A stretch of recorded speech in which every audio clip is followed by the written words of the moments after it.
Outside academia, Professor Mediras is an accomplished composer and musician, and I like his music very well. And he has already three or four composers, right? So three or four, with symphonic works performed by the Royal Philharmonic Orchestra, as well as passionate stamp collector. Professor Simidrias, I'm very glad I have met you, and we are very pleased to listen to you on your presentation. Thank you very much. I had in mind to bring one of your tapes to play it in here, but sorry, I forgot it. That's all. I think I should ask this script. Where did you find it from? If I were young, I would have used that for applications. I have a job application. Well, I always try to find the best for everyone. So I discovered it somewhere. Sorry, guys. Expectations raised too high. Sorry if I. No, well, I said what is. In advance. It is real. So thank you very much for being here. It is an honor to me to be in this gathering. This is the first time that I attend ICABE. At ICABE 25, of course, it's going to be the starting point because from what I've seen, I believe that it is a wonderful conference, worth attending, and worth listening to this very interesting group of people.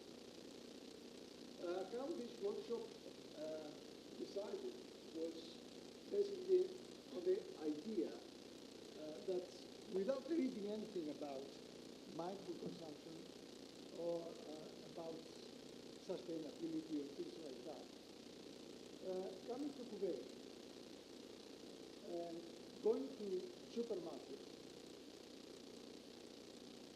you do, when you finish shopping and go to pay with your trolley, there are some guys trying to help you with the packing, putting items into plastic bags. And those kids, they keep taking one item and they put the item into one bag. And then put another item to another bag. And I remember keep saying to them, please don't give me so many plastic bags. I don't need them. Put more than one item in a bag. The bags can hold more than one item, so please don't do it. Instead of doing that, they were putting a few extra plastic bags for me to take home. And then I felt like, okay, over here, sustainability and environmental protection and proper behavior as a consumer is not into the culture, into the DNA of some people. So that was the basis for my previous presentation yesterday on the better coping. And I felt like, okay, so if we do have something called boycotting and something called boycotting, then I suggested a better coping idea where all of us would try to make sure that we reward companies that they make some sort of improvement as opposed to go into the binary. Yes, you are an ethical company or you are an unethical company. So you are a small, they get me all?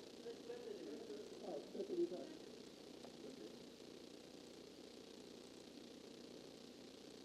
It might be due to my accent, right?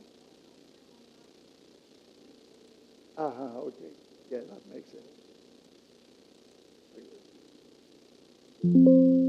Oh, yeah, okay.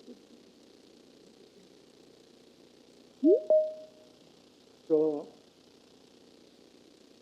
that's the idea of better coating and boycotting that I presented yesterday.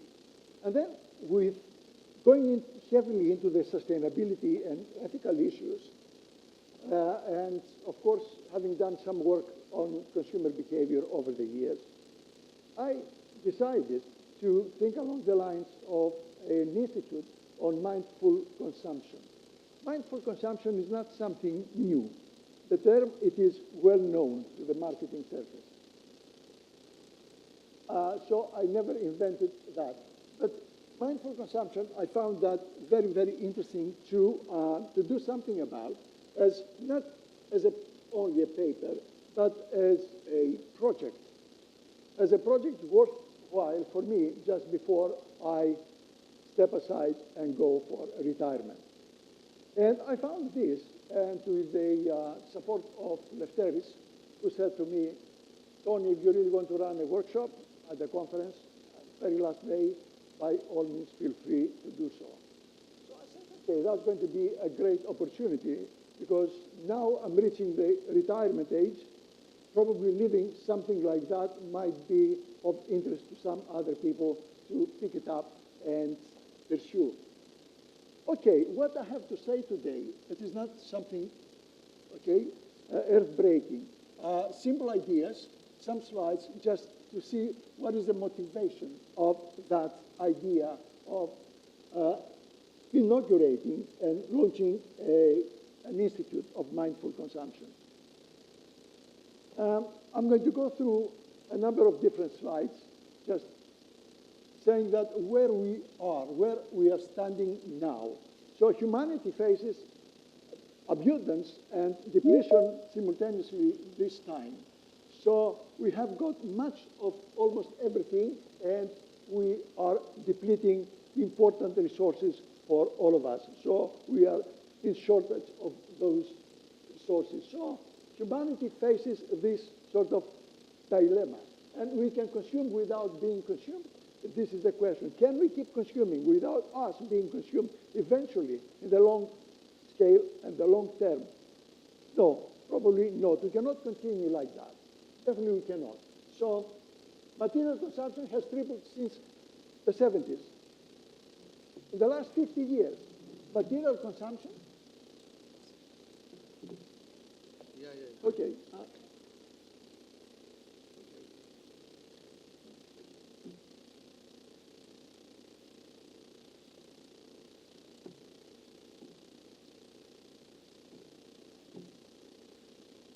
Okay, so in the last 50 years,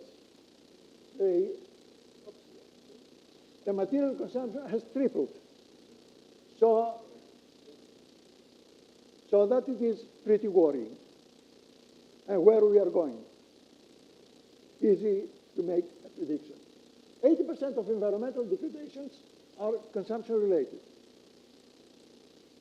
So we consume a lot, by far more than what we used to, and it's on the increasing trend, and 80% environmental degradation is down to consumption-related activities of people. Also, mental health concerns linked to overconsumption, and not only. The idea is this. If this is the situation that we are facing now, can we go forward without doing anything? I suppose us as academics, we do have a responsibility to voice our concerns and find out some ways to react to those trends. Whether successfully or not, time will tell. But definitely we have a pretty good reason why we should be thinking along the lines of mindful consumption. And we do have two sides from an economic point of view. We've got the production side and we've got the demand side. The supply side and the demand side. So the supply side does whatever it does. The demand side, what does it do? What consumers do to curb those sort of trends? Nothing at all. I don't think consumers do much.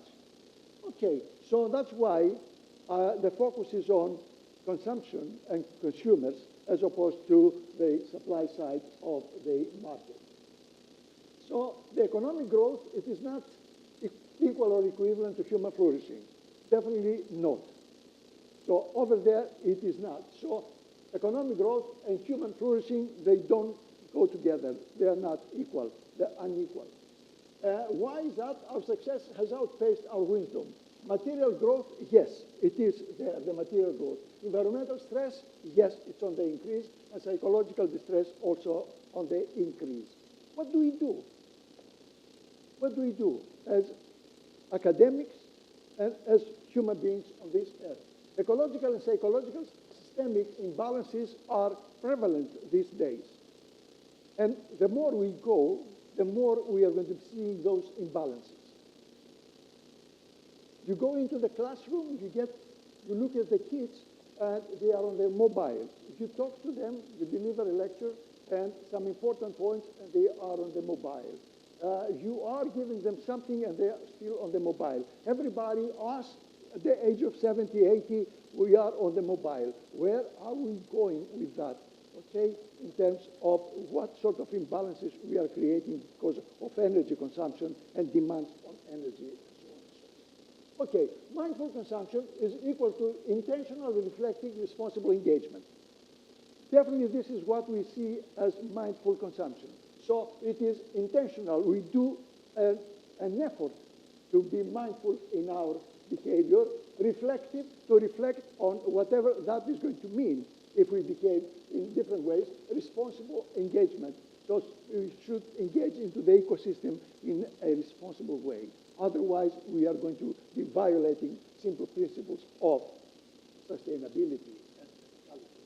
The core dimensions in terms of mindful consumption is awareness, understanding the consequences of our behavior.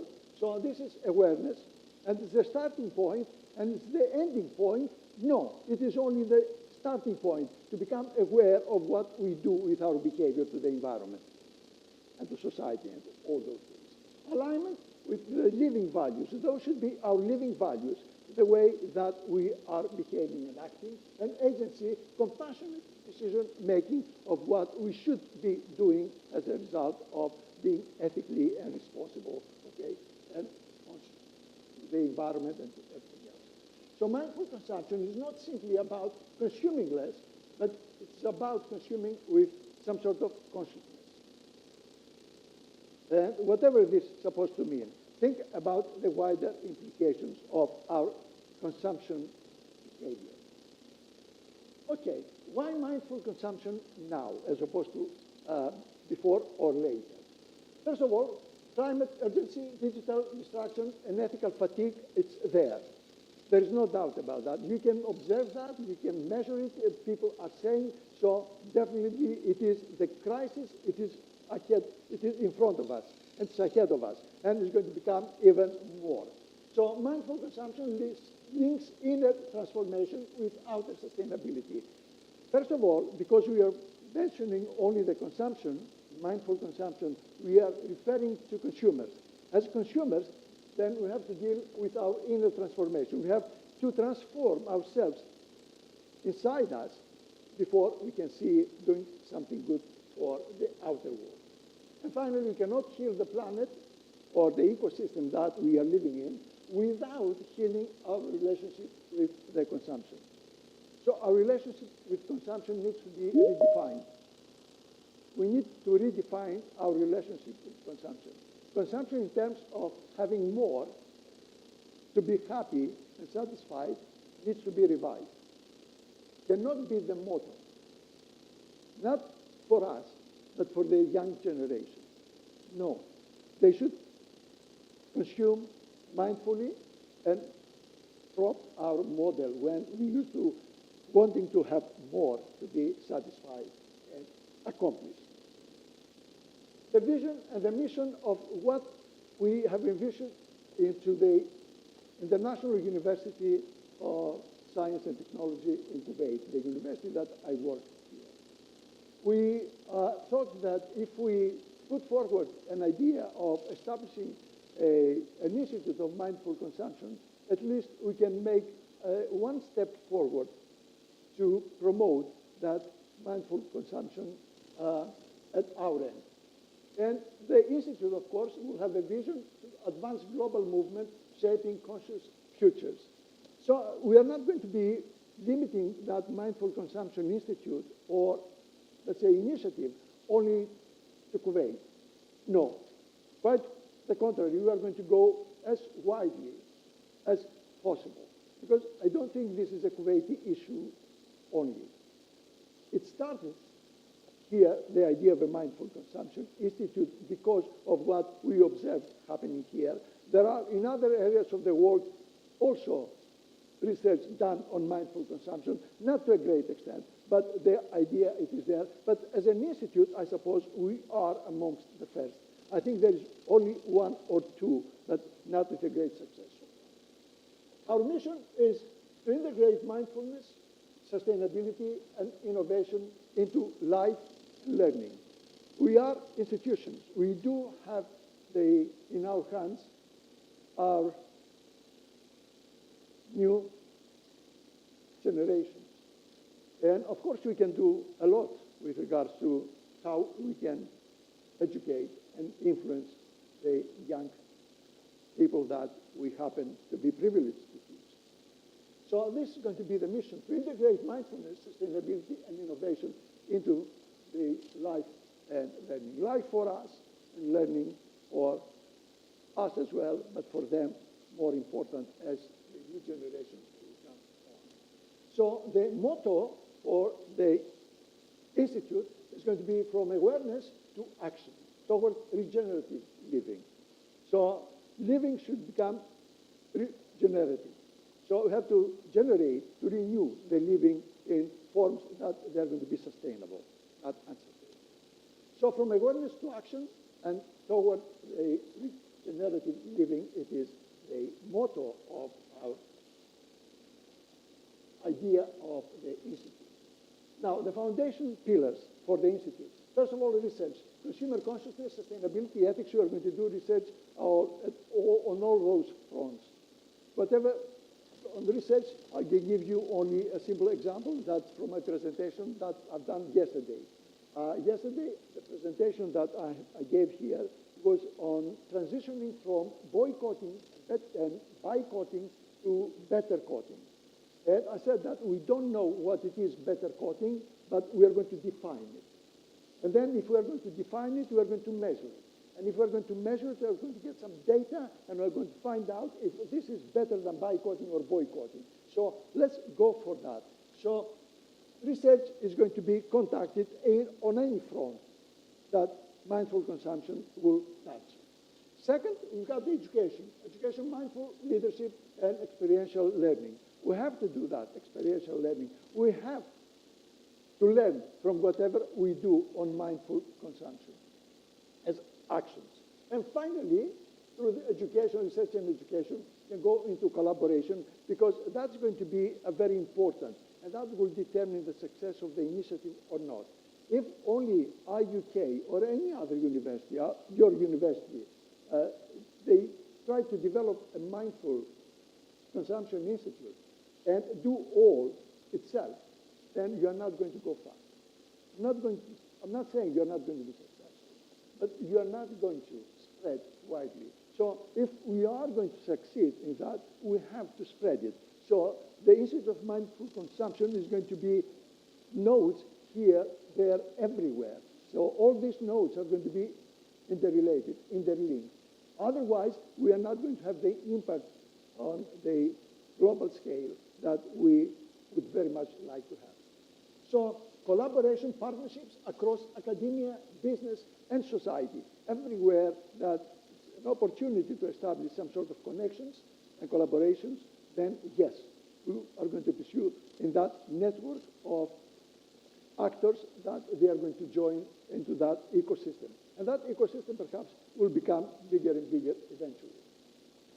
The research reimagining consumer science, themes, mindfulness and decision quality, AI and attention ethics, post-growth markets, cross-cultural simplicity. So areas that we can do research and themes are endless. These are only some, headings of research. But the goal is from utility to consciousness. From whatever is going to produce utility to transform that to consciousness. How conscious is that utility that we are going to be getting, and if there is going to be something to be done with the utility for leading us to consciousness. The initiatives from education, it is new degree modules, executive workshops, student projects with non-government organizations, online learning hub. So all these are opportunities for us promoting the mindful consumption to do.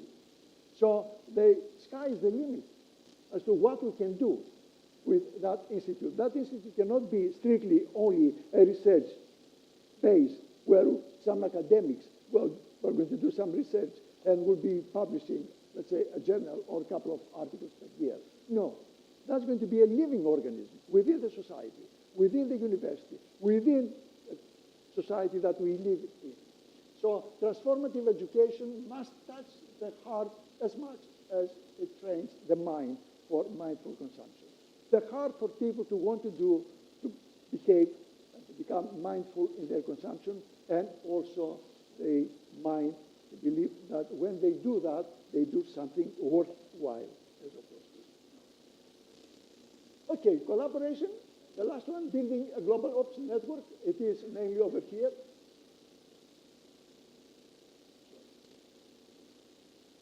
Partnerships across universities, think tanks, and corporations, forums, industry, labs, and living labs, and co-designing sustainable consumption innovations.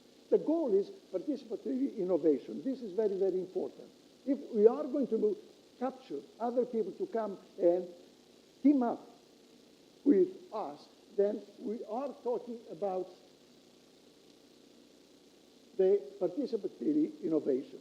We would like to participate, all of us, and join forces in order to innovate if there are ways for innovating in the field of mindful consumption. And there is, of course, a huge prospect for doing that. So that it is the goal from this collaboration. It is mainly participative innovation. Not innovation at our hub, but not innovation in other hubs. All of us together, as I said, is going to be a network of units, nodes connected around the globe, mainly with the aim of promoting mindfulness. So the three transitions that we champion, and we see that from habit to conscious act. Now, whatever is habitual, to become a conscious act. To put the consciousness behind your acting, as opposed to, no, leave it behind. So, second is from growth to flourishing, okay? To become bigger, but then to flourish, not only to become bigger. Bigger does not mean anything, but if you flourish, then definitely, yes, the objective is going to be met. And lastly, from competition to go into the collaboration.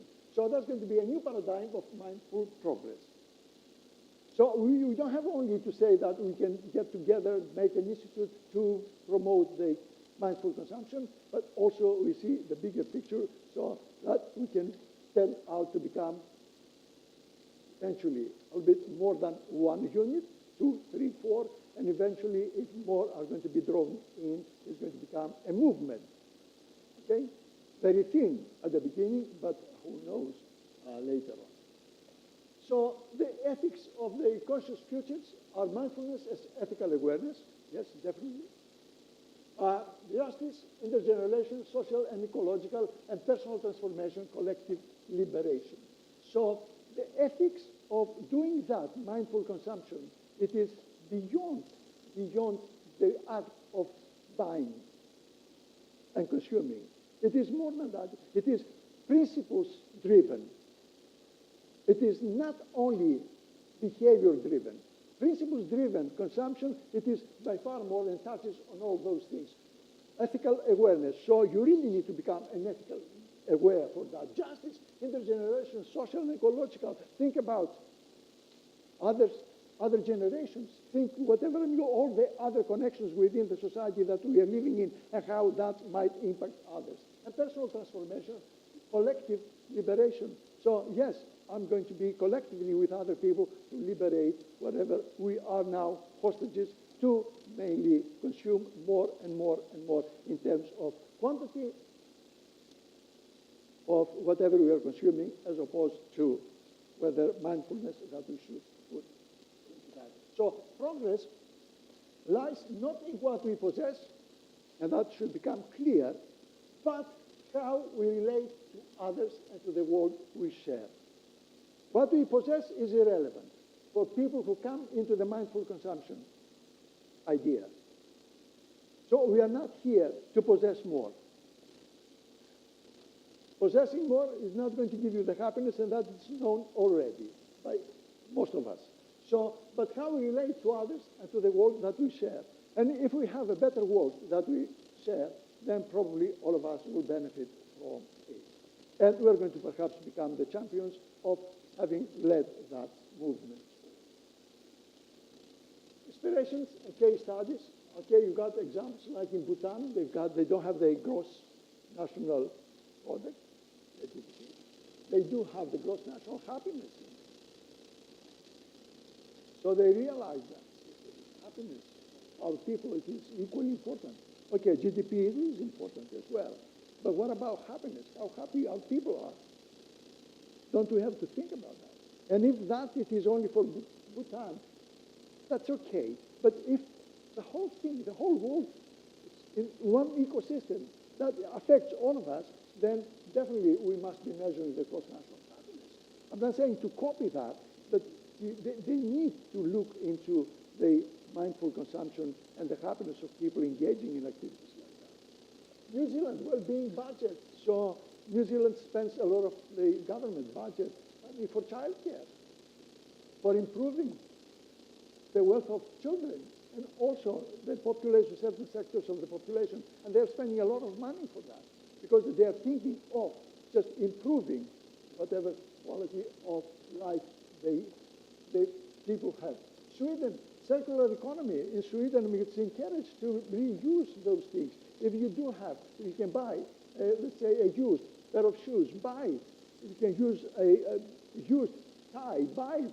Don't go and buy new products all the time. Reuse them. By reusing them, you save the environment, you do something good to the society as well. Patagonia and Nicosia, okay, purpose-driven business, they invest a lot into reforestation and so on and so forth. So there are companies that they put back into the society quite a lot. So indeed, all this will become partners for the Mindful Institute. Not the Mindful Institute, I don't want to think that the Mindful Institute, we are promoting a Mindful Institute that's going to be based here and going to be going around the world. No, that's going to be nodes. Nodes here, there, everywhere, and those nodes are going to be interconnected. And as an interconnectivity, then we can probably see how possibly it can grow. Transformative impact, the ripple model from individual, we are going to try to go into the institutional. From institutional, we are going to try to go into societal, and from the societal into the whole globe, into the planet.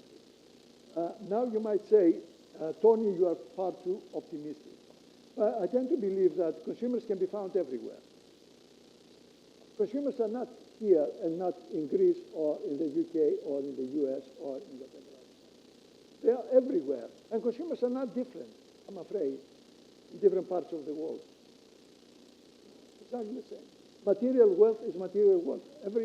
Everywhere that I've been in my life, it is being so much valued, that material wealth. And the effort to get more in order to consume more. So I suppose the base is common. I don't think we do have major differences. The base is not good enough for us to be proud of, but the base is there and it's good enough for us to be able to want to do something about it. So from individual to institutional to societal to planetary is the way that we can go. Mindful individuals create mindful systems that regenerate the planet.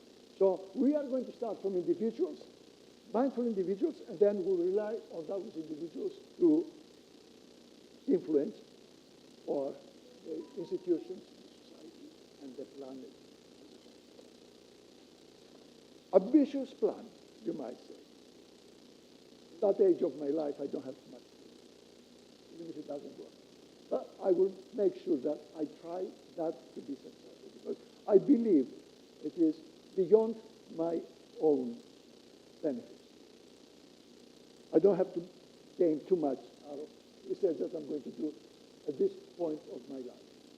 Measuring what matters, it is new metrics. You have to develop new metrics, of course, and that's going to be done collectively for those who are going to be part of it. Conscious consumption index, we have to develop new indices, ecological and emotional footprint, flourishing index, situational conscious audit, and so on and so forth. So you might need to do that. I'm not trying to replicate whatever United Nations are doing. We are going to do that from the base of our institutions initially, And after that, we're going to spread like epidemic, as we said earlier, to institutions and all the way to planet.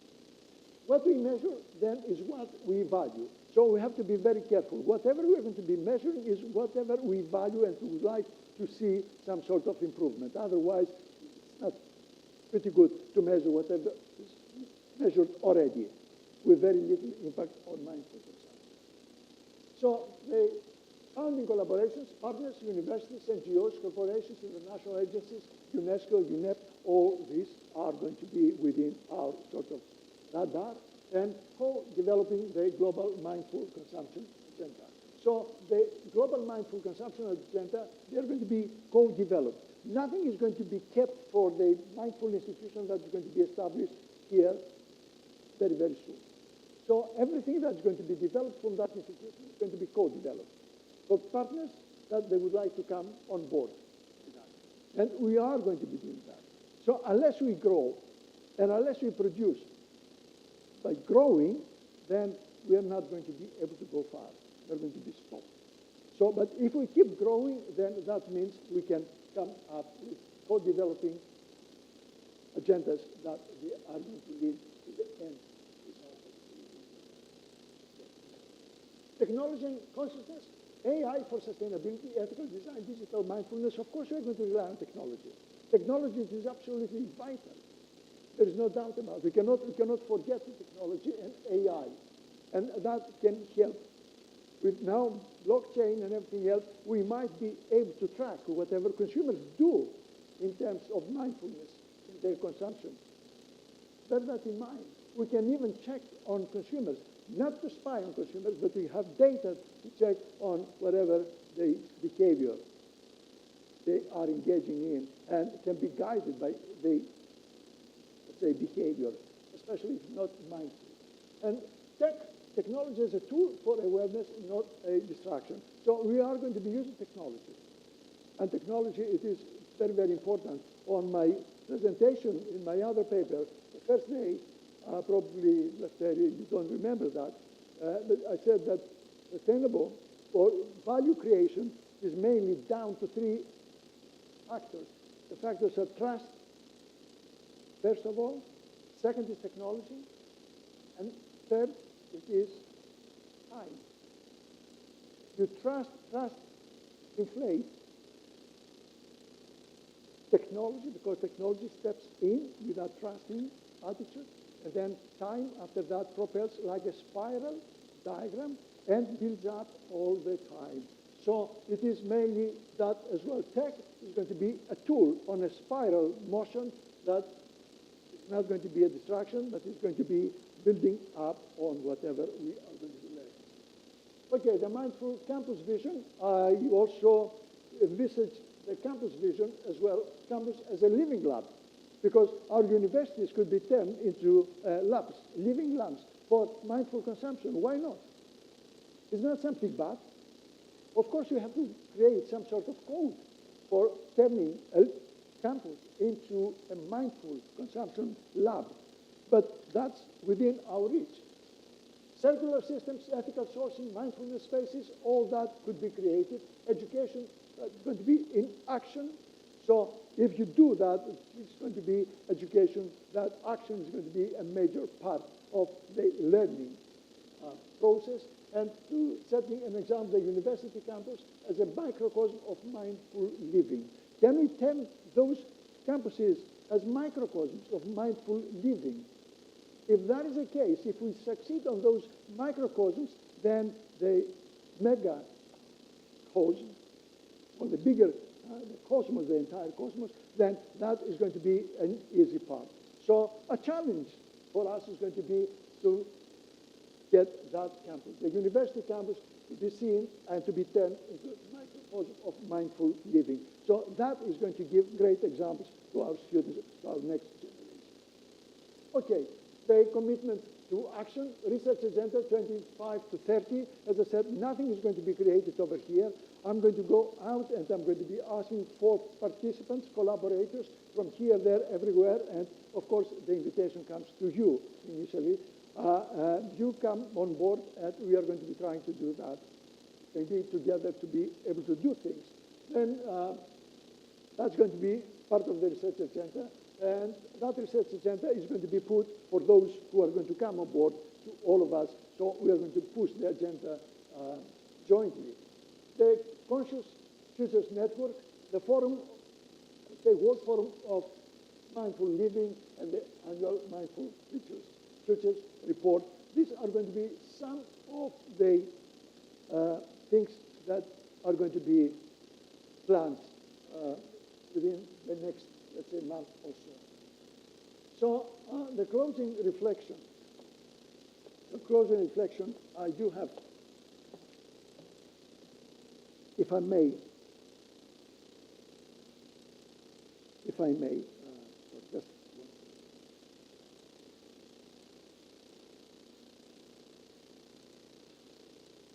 oops.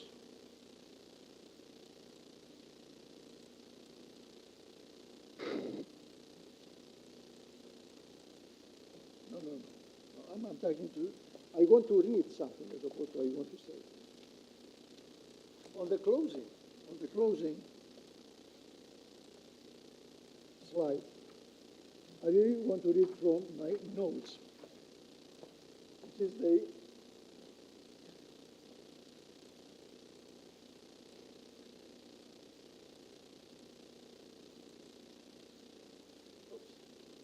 closing reflection.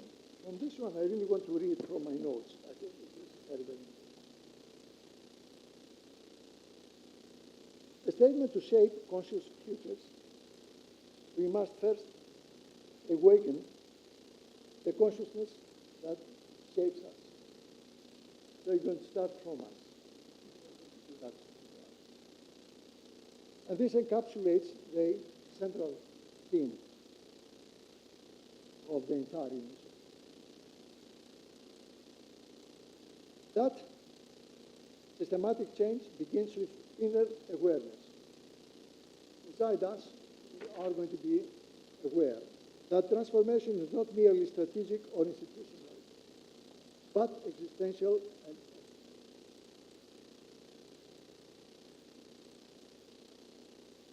this phrase, of course, ties together the presentation's main threads: mindfulness, education, sustainability, and collective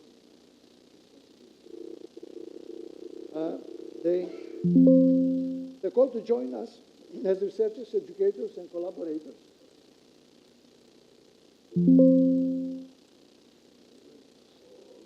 Sorry, guys. This is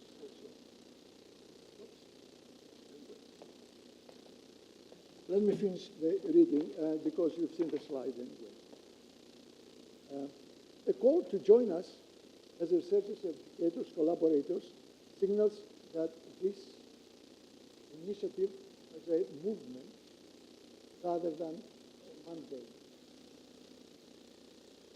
You're going to be joining us.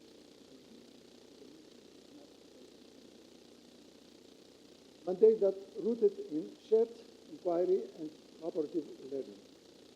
And it emphasizes the mindful consumption as a co-creative journey. Unless we see that as a co-creation, this is a journey for co-creation, being part of that, then we are not going to succeed. And the mindfulness in consumption, consciousness in progress, serves as both a guiding ethos and declaration of intent. So that's the last mindfulness in consumption, consciousness in progress, that it is serves as, that's okay, I think that's the last slide. So serves as both guiding ethos and declaration of intent.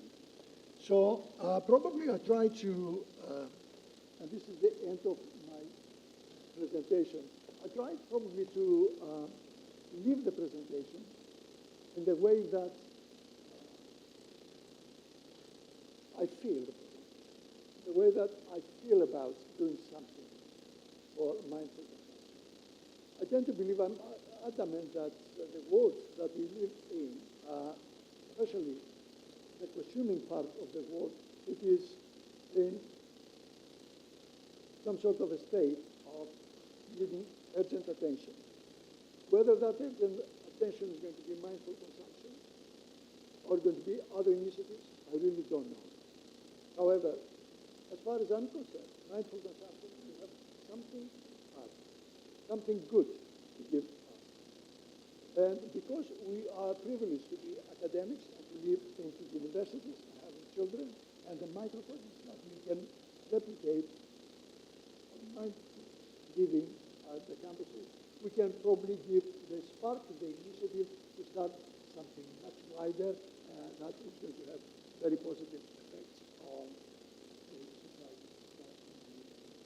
Without any further ado, I would like to thank you very much indeed for listening to my presentation. I hope I haven't tired you. I apologize for passing my time. So, and if there are any people who really want to join forces, eventually after that, by all means, leave your names and I will get back to you. And my team, the team at the university, is going to probably get together and try to do something about involving you in one way or another.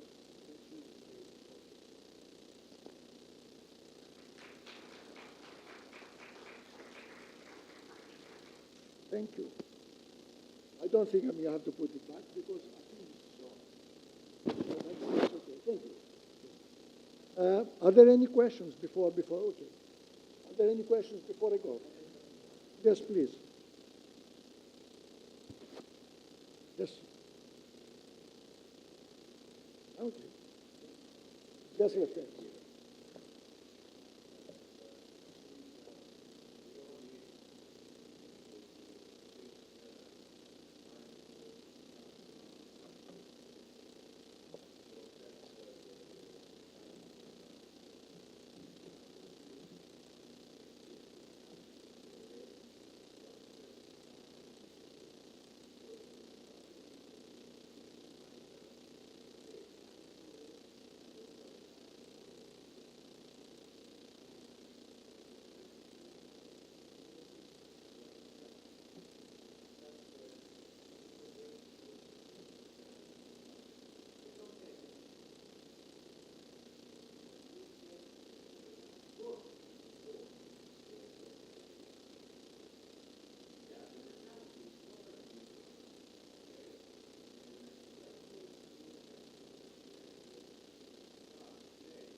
If I,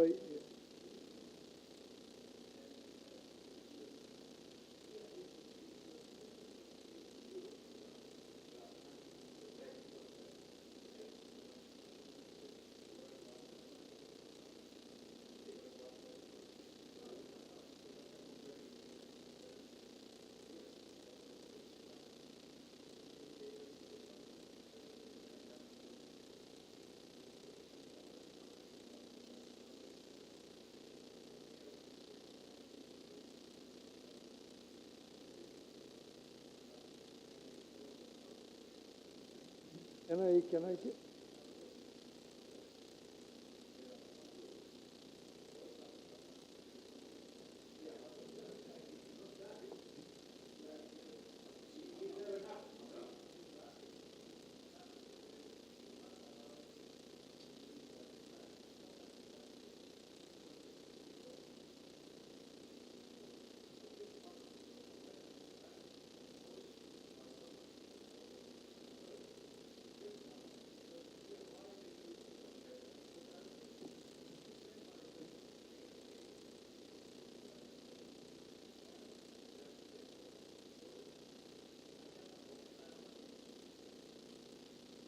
I think,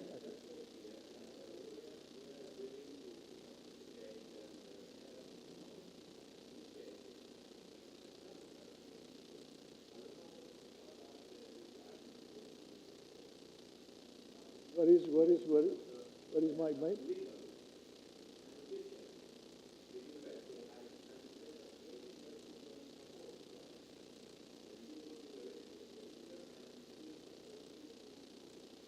The university has accepted the idea of a mindful consumption.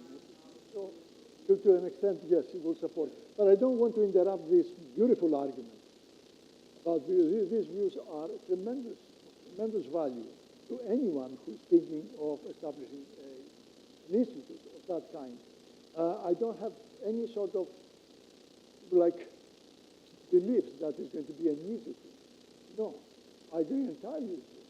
I agree with Kamal's view that the consumers don't behave similarly. But definitely it is worth something even in the UK, and everywhere, in every part of the world. So we do have a common base. Regional differences, of course, exist. We are not intended to, let's say, remove the regional differences. But in whatever, the motto is mainly, if we manage to make an improvement, that improvement is to be celebrated. We are looking for improvements. We're not looking to eradicate the problem. The problem cannot be eradicated, no matter how hard we try, no matter how many of us are. There are all going to be people who are not going to be part of that movement. However, if we make a contribution, even the smallest contribution, that's going to be a positive contribution, that's going to be a gain. So I'm not...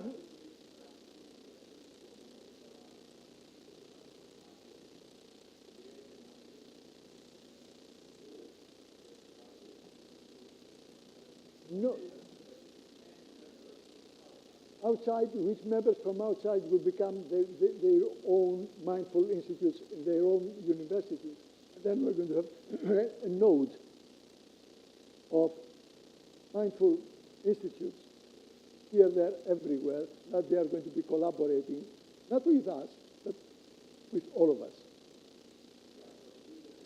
A network, yes, the nodes of a network to, yes, to do.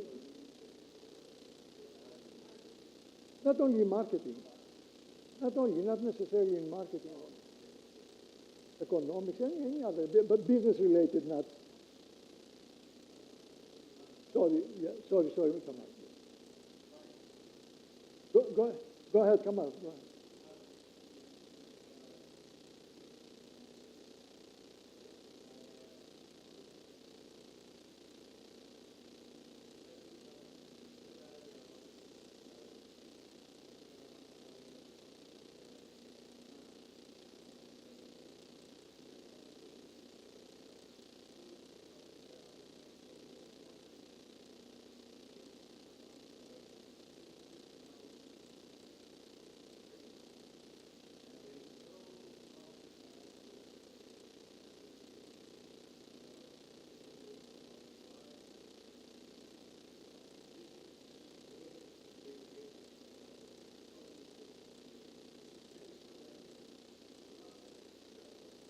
It's going to be a slow process and incremental. As long as it remains incremental, but we agree that there are differences. Those differences cannot be increased. Very,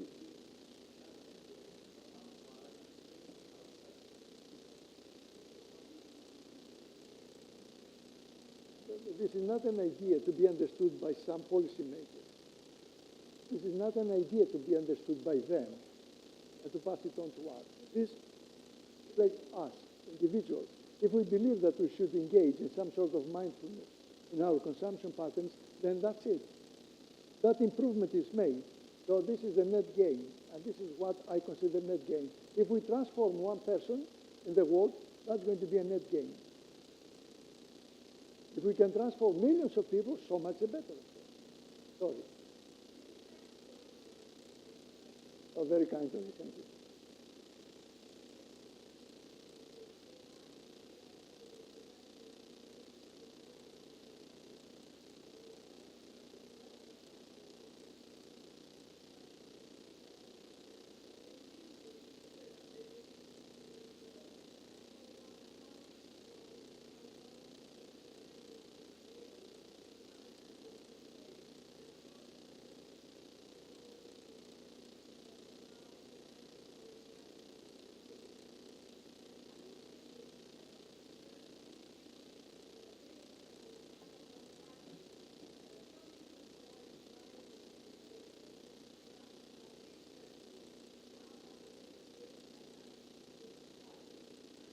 Correct.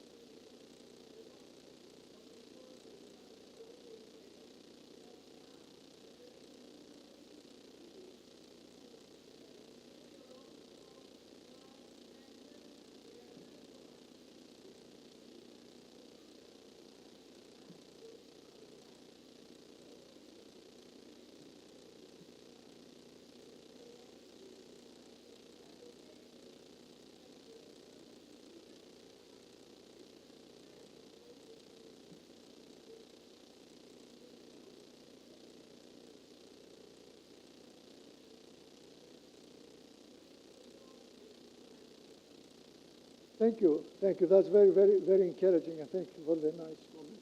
I tend to believe that on purpose,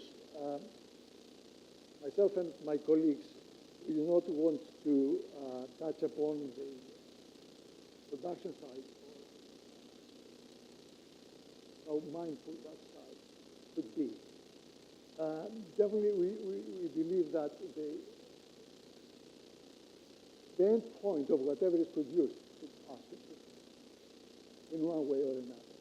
So if we are going to start something, change someone in that chain, it is going to be the consumer. If consumers can engage in some sort of mindful consumption, the initiatives that you mentioned are most welcome. Most welcome.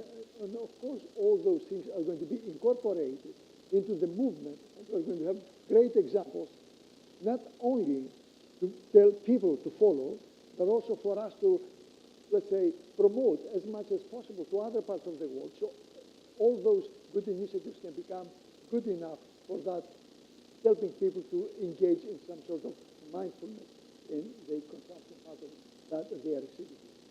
And as I said, that if we manage to convince some of what the people in our microcosm of that initiative being spread, to recycle their clothes and use them again and again and again, or ask other people to use them, as opposed to throwing them away, that's going to be a great gain from whatever we're going to have done.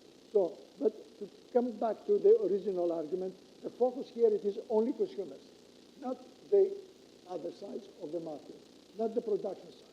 Only consumers, because consumers have got the power. We don't realize the power as consumers. We don't do anything about that. I don't want to be antagonistic to the supply side with this initiative. No, but we really want to become mindful in the way that we consume. And that is not going to go against the companies or the business. No, quite the contrary. So, but if we become mindful, we're going to put pressure indirectly to companies to follow our new patterns. And the new patterns, if they look for something else, then the companies will have to reflect on their activities. But thank you very much indeed. Very, very, very good comment. Yes. Yes.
Thank you very much indeed. And this is the first step. managed to agree on instilling that mindfulness thinking to consumers, cannot do any bad. How bad can it be if we try to instill that mindfulness in people's minds, into consumers' minds? We're going to do a bad thing if we don't do it. Let me put it that way. But if we do it, we cannot do any damage. The only way it is to do something good. May not be of the scale that we may want to see, but definitely, as I said, improvement even if of one person is going to be positive. Should count positive. But I'm sure it's going to be more than one. But thank you very much indeed. Thank you. Thank you. Shall I step down because I've stayed here far too long, but we lost the Lefteris now. Now what comes next? Dancing?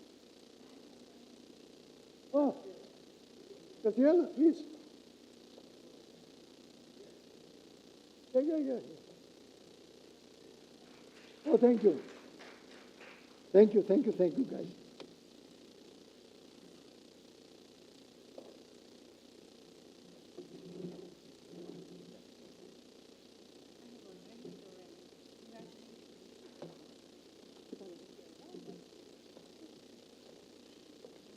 Yes.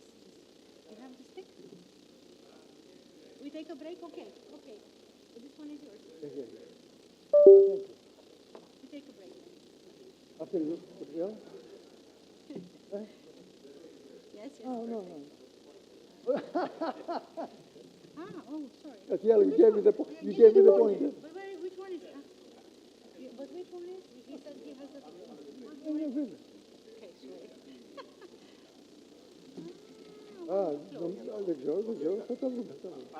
The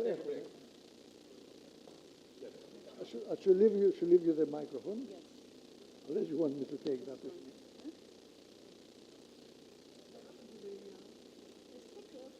They say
exit it. It's not good.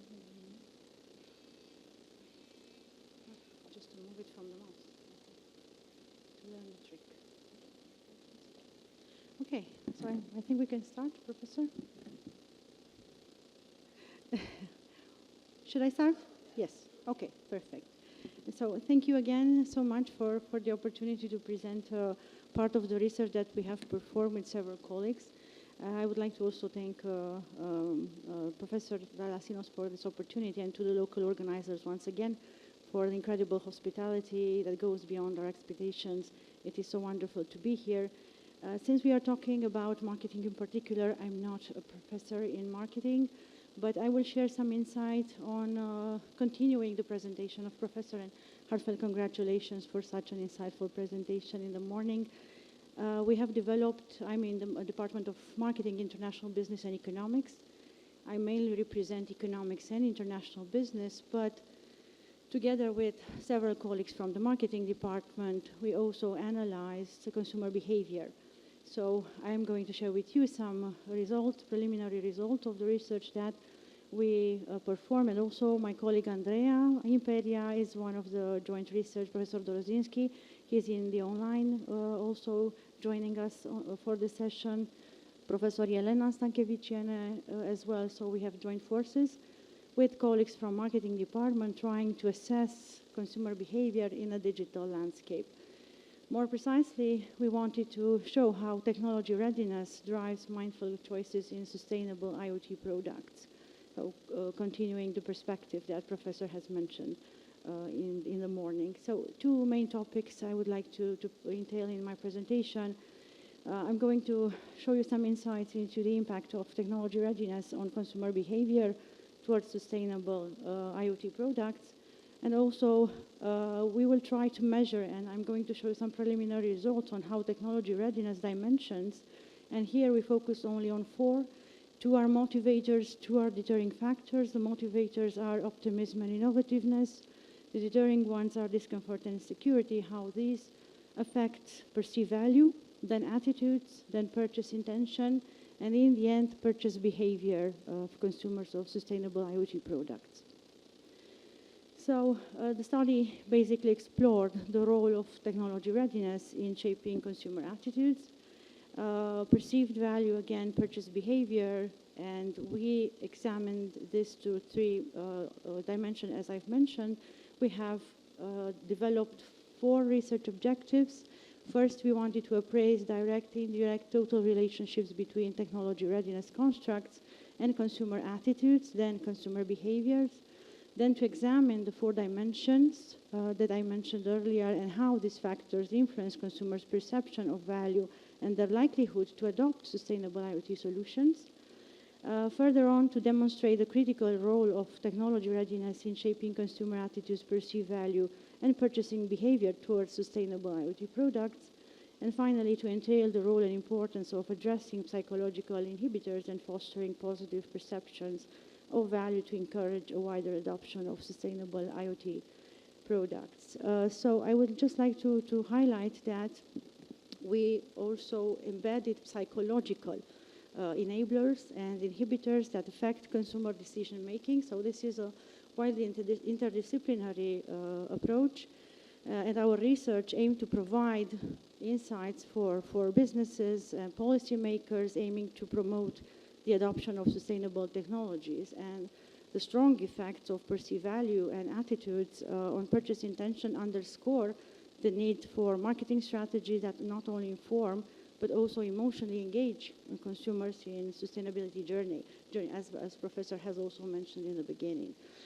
So we aim to expand a bit the understanding on consumer readiness for sustainable technologies and also to underscore the importance of perceived value in promoting sustainable consumption behavior in a digital era. So we combine digitalization, digital transformation, technological innovation with sustainability issues, all of that linking, or we linked everything to consumer behavior. Basically, the research is structured in several main parts following the classical structure of a scientific article. I will go very fast through the introductory issue and focus more on the research that we have performed. As we all know, technological innovation plays a decisive role in promoting sustainability and democratizing access to finance and facilitates the high-quality transformation of economic development. So understanding the impact of IoT on circular economy from a consumer perspective tends to be essential given its increasing prevalence in consumer products. There is lots of literature on that, particularly recent scientific publications that also connect circular economy with the Internet of Things through the consumer perspective. And we approached it through a content analysis, through a systematic literature review, through a bibliometric analysis. I'm not going to let's say, outline everything here. I would just like to say that IoT can enable consumers to participate in product sharing, collaborative consumption models, and through these types of IoT-enabled platforms, consumers can easily access and share resources with others in their community, reducing the need for individual ownership and promoting a more efficient use of resources. So a strong linkage with environmental performance and sustainability issues. So furthermore, IoT also enables and facilitates the implementation of circular business models, such as product as service or subscription-based models. And using this type of IoT devices, consumers can access products and services on a subscription basis rather than purchasing them outright. So they can reduce waste and promote a more sustainable oriented behavior. From a technology readiness perspective, it definitely shapes how consumers and industries perceive and integrate these technologies into their practices. We have Parasuraman and Colby. These are the main authors that have developed a lot of scientific literature in terms of technology readiness. They have highlighted the significance of optimism, of innovativeness toward technology, while recognizing also the deterring factor, which are discomfort and insecurity. So we took all these four major concepts and we tried to build our own study to see how it impacts further the consumer behavior. So just as a summary of the literature underpinnings in the subject of the conjunction between technology readiness and purchase behavior, I will show that consumers do have a significant role in supporting or hindering the transition to a circular economy through their purchasing behavior. We make a clear distinction between purchase intention, perceived value, attitudes, and purchase behavior. At the end, I will show you the model. It's a structuration model. And also, consumers can drive demand in eco-friendly, recyclable products by choosing products from companies prioritizing sustainability. And this is a very relevant aspect that has been also outlined in the scientific literature. So we try to understand the multiple factors influences consumers' personal decision-making process as essential to promote the widespread adoption of sustainable IoT solutions. So in the end, they can have a rational, or let's say a more oriented, environment-oriented behavior. So now I will focus a little bit more on the research model that we've developed and the results.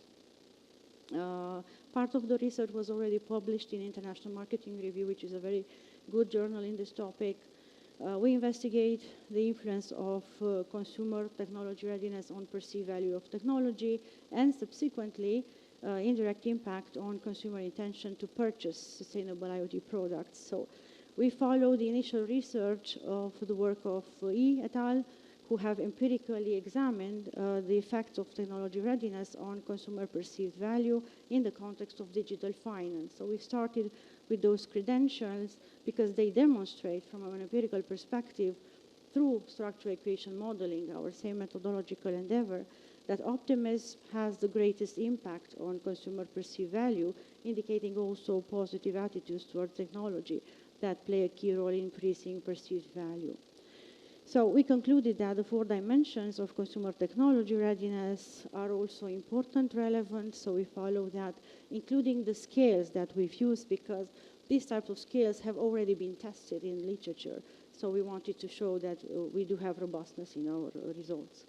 So we formulated several hypotheses. The focus was on hypothesis 1 and 2. For this presentation in particular, there are 6 in total. 1 and 2 have sub-hypotheses. 1A, so in total there are about 15 hypotheses that we've tested. I will show in a minute in our empirical model. I want to read them too. You have them here. So the focus was, so we wanted to test and see if consumer technology readiness has a direct, positive, and significant influence on the perceived value of sustainable IoT products and services, and also if consumer technology readiness has a direct, positive, and significant influence on the intention to purchase sustainable IoT products and services. And in the end, how these impact through several moderation and mediation, how they impact the purchase behavior. This was our target, basically. So this was the general model that we configured. We designed the model before we started collecting data, designing the survey, and so on. Later on, the model was slightly adjusted depending on the data set, on this final version of the survey that we have developed and implemented. As you can see, we have separate dimensions for technology readiness. On the left-hand side of the screen, we do have the 4 dimensions that capture technology readiness, optimism, innovativeness, discomfort, and insecurity. For each, we have specific items that are basically in the questions of the survey. Let me see if I have yes, I have them here. So the left-hand side, yes, there are the constructs, basically. These are latent variables in our model, artificial variables that do not exist actually in the data set, but are resulting from the direct influence of the other variables, the other items that we do have in our data set. And these items have been constructed like this. You have the scale for technology readiness, as I mentioned, Parasuraman and Colby. These were the main authors that we've used. So, for example, new technologies contribute to a better quality of life. I will come back to the scales and how we designed everything, basically a Likert scale from 1 to 5. Technology gives me more freedom of mobility, and so on. So we do have several items that we captured for each of the 4 sub-dimensions of technology readiness based on Parasuraman and Colby scale. Then let me go back to the model. In the upper side, we do have perceived value. This is the artificial construct that we designed through the specific items. These items are captured in the table. So sustainable products have an acceptable standard of quality, for example. Sustainable products offer value for money. Buying a sustainable product would improve the way I'm perceived, and all the others. I'm not going to read them all, but you can see them here. This scale was adapted from Suki to 2016, a very wide paper that captures everything through the lens of the perceived value. Furthermore, we do have on the bottom side of the model attitudes. As I mentioned, we are interested on the impact of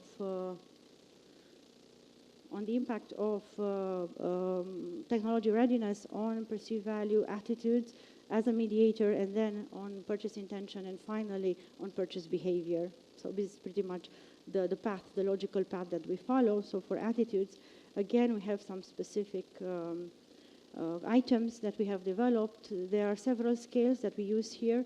First scale is adapted from Casemina et al., another large study published in 2016. The second adapted from Montaguel and Kirumala, and 2 authors that have published several papers, but the one that we used was published in 2021. For example, what were the items and the survey questions? I'm willing to buy a sustainable IoT product if I knew that added costs paid is for a better environment, for example. Or I'm willing to pay more on a sustainable IoT product today in exchange for possibility to have better experiences in the near future, and so on. Okay, so we have several aspects, several items to construct also the attitude variable, the latent variable. Then purchase intention, you see it in the middle, towards the right-hand side of the screen. Purchase intention was captured through three main items. The scale was adapted from Malik et al., another article published in 2017. And these are the 3 questions that we've addressed. I would prefer to purchase a sustainable IoT product over a regular product. I am willing to purchase a sustainable IoT product. I would actively seek out sustainable IoT products. These were the main credentials and questions that we've addressed.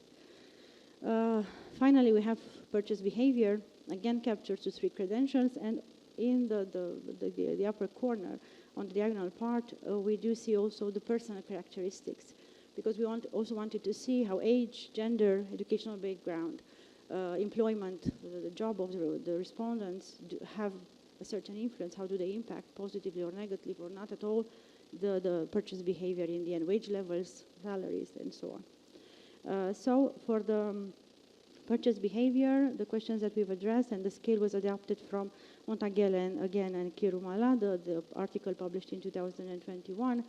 You see there in the bottom, I make a special effort to buy sustainable products. I have switched products for sustainable reasons. When I have choice between 2 identical products, I purchase the one that is less harmful to the environment and to the society. So these were pretty much the key credentials of the survey that we have developed. So we have a questionnaire, and we have distributed it across several countries. Coming back to the model, personal characteristic, as I've mentioned, we've placed them as a mediator, moderator, I would say, that also shape the purchase intention and the purchase behavior. So we have a direct and indirect impact depending on specific features of the respondents.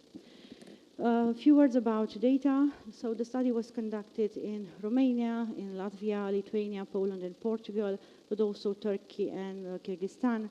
We asked our colleagues to support us in distributing the questionnaire, the link, and we did get significant amount of responses to our survey. For primary data collection purposes, this online was used.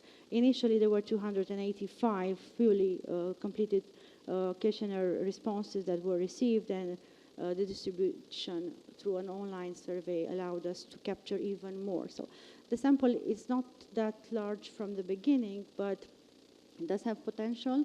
We started with an initial study only for Romania, and there we managed to get over 500 answers. But here we captured an international, broader perspective in this current research, and we reached the limitation, or let's say the minimum of 200 observation in order to be able to process structural equation modeling as it is recommended in scientific literature.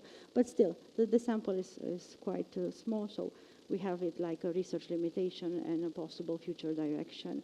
Our survey revealed diverse demographics in terms of age, education, and income, and this was the reason why we chose to implement these personal features into our model and to see how they impact the purchase behavior.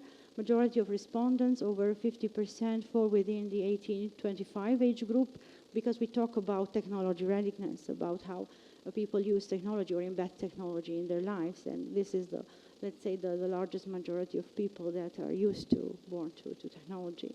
They represent a predominantly young demographic. This on one side, it's a limitation of the research again. So on the let's say overall general ability of the results. Next significant age bracket was 26 to 40 years. This comprised about 20% of the participants, and then 16.5 were in the 41 to 55 age range. So just a smaller portion, 8% belongs to the 56-70 age group, while only 2% of the respondents were age over 70 years old. In terms of education, 35% of the participants hold a high school diploma or equivalent. Notable 34 possesses a bachelor degree, while 20% have completed a master degree. So just a smaller fraction of 8% have earned a PhD or equivalent, and only 1% have vocational or technical education. Regarding income level, the largest group, almost 30%, earn over 1,600 euros per month, and of course this is followed by the rest of the group. You have the numbers over there. So quite, let's say, a large variety in our sample. In particular, the focus, or let's say the unbalance, was in terms of age, youth population being the most representative in our results. So the 5 measurement scales that we used in this study to operationalize the constructs and to develop the questionnaire are widely recognized in international literature. I have mentioned them previously. For every construct, we use specific, previously validated in the scientific literature scales. What I want to mention that all items across the constructs were measured using a 5-point Likert scale. 1 was strongly disagree, 5 was strongly agree, so as to have a comparability across our data set. These are the scales, the acronyms, and the specificities for each items. I have already presented them. For the methodological part, we employed statistical techniques, including descriptive statistics, the basic correlation analysis, and structure equation modeling was the primary methodological approach due to its ability to model complex relationship, account for measurement errors, and provide confirmatory analysis of theoretical models. Basically, what we have here is a systems of equations, for simultaneous equations.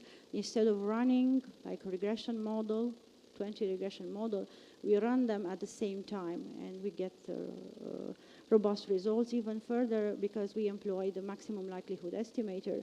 We've seen yesterday evening Professor Economides also employed the structure equation modeling process through maximum likelihood estimation. It's the same method that we used here, but we tested the results through 3 different types of methods. We've used maximum likelihood classical one, maximum likelihood with missing values because there were certain gaps in the data set, and maximum likelihood asymptotic distribution free. In the end, the coefficients haven't changed in sign, and the level of significance was quite high. So in our design, both measurement and structural components are integrated into the same framework, and thus we think that it offers a comprehensive view of the relationship between the constructs. I won't go into more details about SEM, for sure everybody knows the specific features, but from our perspective, it was the fact that we were able to capture, first we had latent variables, so the artificial variables that they are not in our data set, but we can construct them based on the direct influence of the other variables in our data set, so the items of the survey. Then the fact that we were able to capture direct impact, indirect impact, overall impact, so spillovers from technological readiness to purchase behavior at the end of the model. This was pretty much, and the fact that the data set is specific to be applied for nonlinear estimation methods, which is maximum likelihood in our case. So let's take a look at the results obtained. They are quite small. I apologize for that. We tested the results. So just before I interpret the results, just to see that we've tested them, we have pretty much a minimum value of alpha Cronbach. I don't know if I reported it here. No. A minimum value of alpha Cronbach per each item of 0.9, which is above 0.7 threshold. And for total scale, again, it's above 0.7, so which is good. We applied likelihood ratio tests, baseline versus saturated model versus saturated that validate our model design. We also applied the information criteria, Kaik and Bayesian. We analyzed the comparative fit index and Tucker-Lewis index. As you see, the values are close to 1, well, 0.7. 79 and 77, let's say close to 1, which entails a good fit. And finally, the size of residual, the standardized root mean square of residual is close to 0, which is good and shows, let's say, a low level of errors in our estimations, and coefficient of determination pretty much close to comparative fit index and Tucker-Lewis index, also close to 1, which let's say shows again a strong robustness in our results. We also applied composite reliability, so we tested not only scale reliability but also the validity of the results. Comparative reliability and also average variance extracted for each component, and the results fall into the specific interval. So we do provide, let's say, sound groundings for the interpretation of the results. Several additional tests were applied per each scale, and let's say I would go to the interpretation of the results, and we can note that optimism, innovativeness, also perceived value and attitudes are generally positive predictors across multiple outcomes, such as purchase intention and purchase behavior at the end. Sorry for the acronyms. I think it's difficult to follow. Conversely, discomfort and insecurity relatively negatively affect the perceived value, attitudes, and the purchase-related outcomes, while perceived value and attitudes strongly affect both purchase intention and actual behavior, insecurity and discomfort, as we were expecting to, particularly insecurity, consistently hinder positive outcomes. And these findings are significant for designing marketing strategies, suggesting that enhancing perceived value and addressing feelings of discomfort and insecurity could be a key to improving consumer attitudes and behaviors. Of course, there are lots of other additional, let's say, results, partial results that we entail here. We note also personal characteristics are very relevant. But here we have an unbalance in terms of the age group. Of course, income and the educational background is again positively and very relevant in influencing both purchase intention and purchase behavior. Okay, so we also have indirect and total effects. So these were overall effects that we could capture through the SEM model. We extracted direct, indirect, and total effects captured through the MLE method that we have applied. And our findings highlight that significant impact of technology readiness is definitely entailed on both the perceived value and purchase intentions of sustainable IoT products. And our empirical results confirm that the 4 dimensions of technology readiness are crucial in shaping consumer attitudes and consumer behaviors. As expected, optimism and innovativeness positively influence perceived value and purchase intention, aligning with previous research. I mentioned the scale of Eel et al. They are the same, let's say, in the same direction. Venkatesh also et al. Have a similar, not a similar study, but they do provide, let's say, same direction of the results. So our results align with what we have in the scientific literature. Conversely, discomfort, insecurity had negative impacts, reinforcing the idea that psychological barriers can impede technology adoption, again, relating to the study of Eel. Perceived value emerged as a strong predictor of both attitudes and purchase intentions, and this confirms the central role that value perception plays in sustainable consumer behavior. Attitude, in turn, had a direct positive and significant effect on purchase intention, translating actually into actual real purchasing behavior. These findings are in line with the theory of planned behavior, so again, they align with scientific grounds. Other models emphasizing the importance of attitude and perceived value in shaping consumer intentions, but also actions. So we separated purchase intention from purchase behavior. So just some key takeaways, and I will conclude. The main aim of our research was to contribute to the ongoing discussion about sustainable IoT products, and we try to bring some new empirical evidence on the pivotal role of attitudes in linking value perception to purchase behavior. We found that most results in the literature were consistent with the expectation. One surprising finding was the relatively marginal effect of optimism on purchase behavior. So despite the strong influence on perceived value and attitude, optimism had a weaker direct impact on purchasing behavior. We draw some practical implications of these findings on a twofold approach. We consider that businesses might focus on enhancing consumer perception value of sustainable IoT products by emphasizing their environmental benefits, energy efficiency, long-term cost saving. Also, some new marketing strategies should aim to alleviate feelings of discomfort, insecurity by offering clear, transparent information about product reliability, security, and ease of use rates.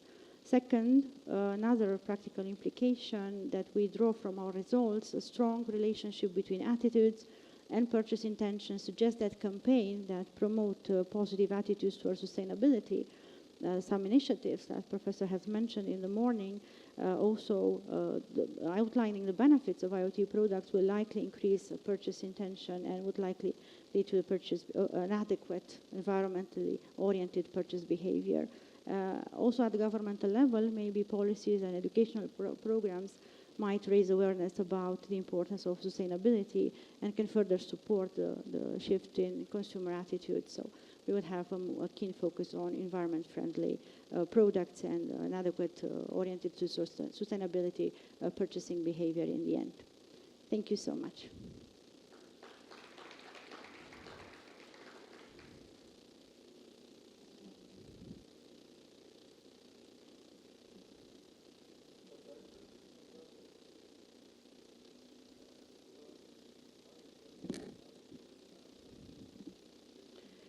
based on the access that we have to those countries.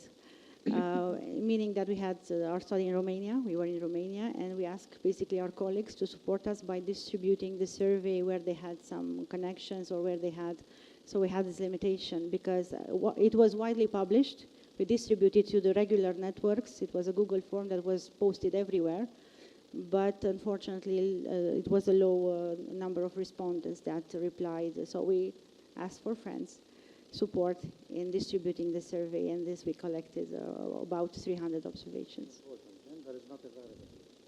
It is in personal characteristics. I don't know if it's captured in the model, but we do have it, gender as well, in the personal traits. Yeah, I know what you mean. You're right. Thank you.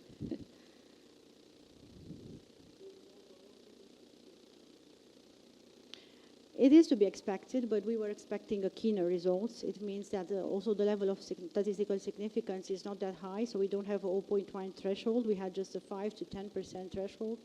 And also the value of the coefficient is quite close to quite close to 0.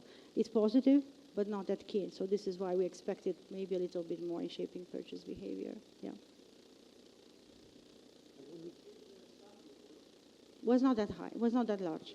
Around 300 observations. It is the minimum, 200, but if we increase it, for sure we will increase, we have better significance in our results, for sure. Yes, this is the limitation that I mentioned from the beginning. I would like to ask a question which is not directly connected to your work, but related. And we do such questionnaires. Somehow we must rely that we get true answers, because later we use them. Now we have in the questionnaire a whole range of questions which are somehow morally loaded, if I express it in some way. So for example, would you be willing to pay more for this and that positive effect? Do we have, for sure this can only come from other research, is there something known how reliable such answers are? Do we have some research somewhere out to figure out what people answer and what they are actually doing? Limited control on that, I would say. So we did our best from our part. So we used the scales that are validated in the scientific literature. We followed the specific structure. We designed the survey so as to be sound from a scientific point of view. But indeed, we do not have control about how respondents are actually, what type of answers they give, and if they give it consciously or not, or they just mark it. Because I don't know, somebody asked me to fill in a questionnaire, but these are perceptions. So yeah, usually when we have surveys that we distribute, these are perceptions of the people that. So we pretty much account perceptions, not rather than quantitative, accurate measures. But Professor has mentioned in the morning, there are some indexes that are starting to be developed, accurate measurement, like we do have some consumption index that has been started. So we can go from survey-based analysis to accurate official data that are published by representative institutions and try to test them, or go from even in depth maybe. This was a thing that we plan on expanding, but it's not my area, to combine the quantitative approach with the qualitative one and go to in-depth interviews, to semi-structured interviews with selected participants, and then go into deep, and then you have structured questions that you plan to focus during the interviews, and then to process the responses that we get through MaxQDA. It is a software that processes also the text, the information. So to combine or to test somehow that what they answered in the surveys from a quantitative approach is validated to what they are saying during the interviews might be a way of controlling for the results. I understand there is essentially not much research out on this question. Not much to do about how they respond, but there are, however, some sound, let's say, conclusion that we can draw, because the perceptions are quite accurate, and they are based on a sound methodological endeavor. So we try to focus on the distribution of data. The person that have helped us in distributing the data did it mainly to their groups, and they stick with them, explaining what is the reason, what's the objective, what they have to do, so they can understand the questionnaire that they are filling out, so as the response is to be more objective. I don't know if we did it, but at least if we captured the right thing, we try to bring some new evidence on that. Thank you for the presentation. Two questions, please. Please, yes. First question, in terms of survey data analysis, Yes. which platform have you used? I use Stata. I always use Stata for Stata. stratification modeling. I use R Studio for network analysis and other specific measures. JASP also for network analysis, and WosViewer for bibliometrics. But his was Stata. Everything was in Stata. In terms of the research contribution compared to the previous research, what is the addition? The value added, yes. The value added was mainly through the research model that we've designed. So we did use the specific scales to validate the survey in particular, but our research model is unique. So we didn't find any other in the literature that captures all these credentials and relationship in a single model. So we would say that the research model that we've developed is unique, and so it allowed us to draw some specific conclusions and to go to those policy and managerial implications, so to support somehow, let's say, policy makers and decision makers that will tailor their strategies even further. So through the econometric modeling approach that we did, to the results that we obtained and the research model, it would be the value added in terms of new empirical evidence that we bring on this topic. I would say this would be the value added. Thank you. Good. Thank you so much. Please. Thank you very much. Good afternoon. Thank you for a nice presentation. Thank you. This is a hypothetical question. As you know, many products have been blockade. There is a blockade against many products in the world due to certain situations in some countries. Yes. And how do you think this can be factored into your research? Of course, this is an asked question, but can it be extended, your research be extended in connection to factor in the blockade against certain products? For sure. Due to, because I saw there, I didn't see anger. I saw optimism, etc., and so on. There are a lot. Thank you so much for your question. Indeed, we've started from theory of planned behavior that we also proved, and in a different approach, in another research that I don't have it here, we also took risk-taking. Besides innovativeness, we also took proactiveness, and we also took specific credentials that go beyond insecurity and discomfort.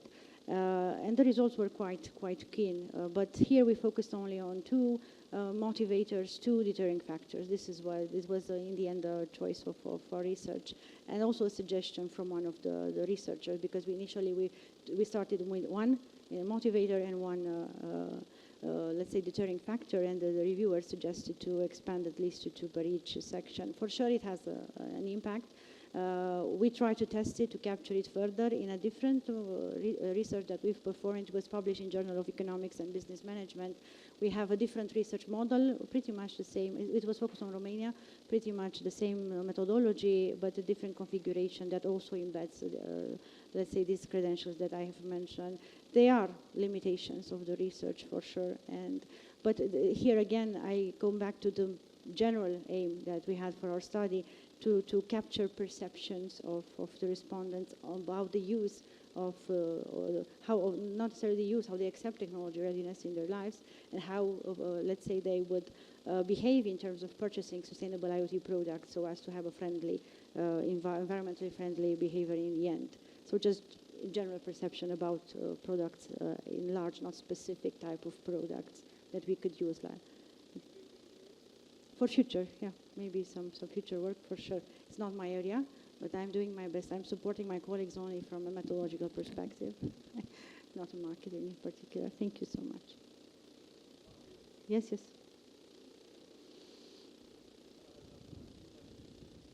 In the single statement.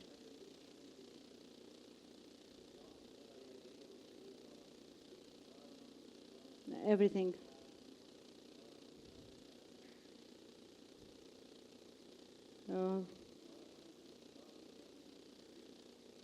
Technology, maybe, I don't know exactly. Technology. Which one? You have three things, lots of information, because you will answer the three of them. Yes. You have economics separate. You might agree with the economic part and less with the others. Yes. So Yeah. it's better not to have too much. in a single item. Yeah. But to be honest, this is a very good topic. Very, very good topic. Yes, we try to combine technology, The way it's been sustainability designed issues, is very and good, and how you develop your index. thank you. Thank you so much. Thank you. Okay, if there is no other question, I invite Andrea to present his ideas.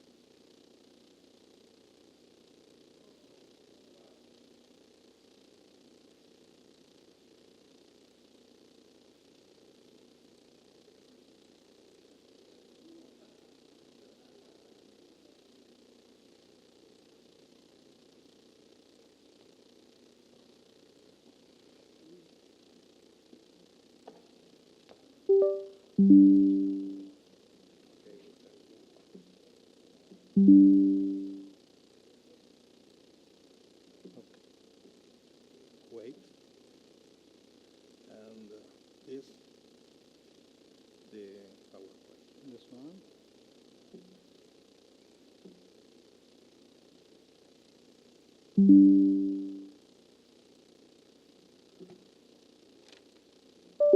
Thank you. Which way? This one? This one forward? This is back.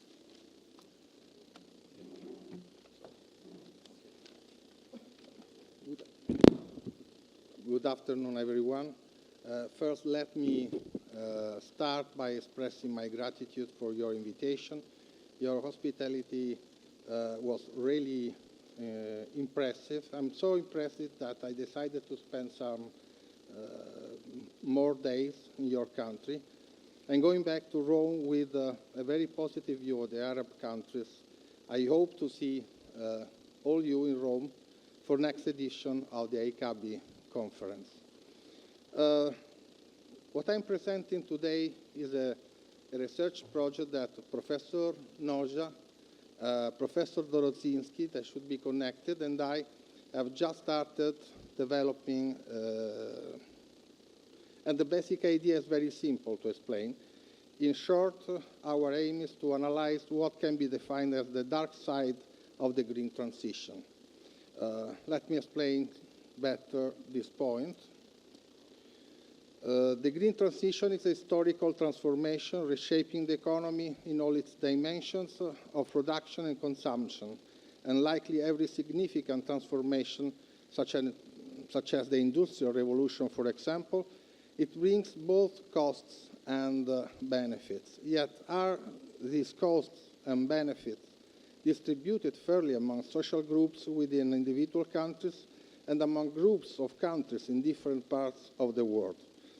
I'm thinking, for example, of workers in any country and of the well-known dilemma once expressed by the Italian trade unions in the 80s, better polluted than unemployed.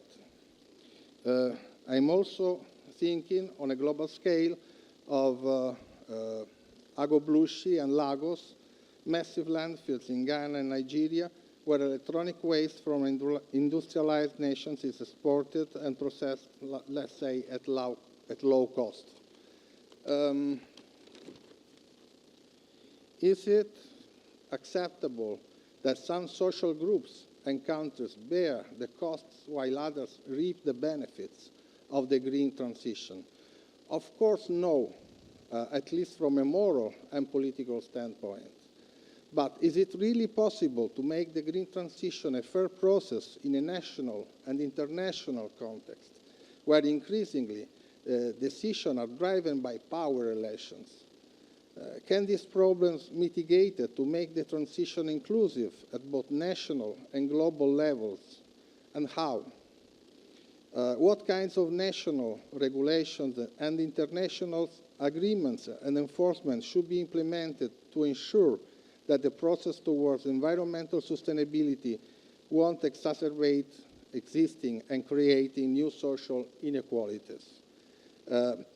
The research my colleagues and I are proposing aims to assess the current state of the international debate on this issue, to address these topics in an original, possibly original way, and to make policy suggestions. Of course, we are open to any contributions from colleagues. Thank you. Oh, finished. I think it's a very important side of this topic about green transition. We can't consider only one side. At the national level, we can refer to externalities, negative externalities, but something that can be applied also at the international level. I called it green transition Western country style. We have the benefits that someone else has the dark side of the process. This is not fair, and I think it's not possible if the process has to be successful for everyone. This is my idea. Thank you. Any question? I think everything is very clear. Yeah? Then unemployed. It's a question. Exactly what the Italian trade union said at the beginning of this process in the 80s, the green transition, because we started by deciding not to have the nuclear power plant, for example, after Chernobyl. So it's a dilemma. There is someone that have the advantages, someone the disadvantages of the process. Yeah, but the policy, the process is governed by power relations. So it's not in the middle, for sure. Not now. For sure, not now. In 20 years, when the electrical cars have to be disassembled and the batteries have to send somewhere, we will see what's happened. We will see the bad side of the sustainability, you know. Okay.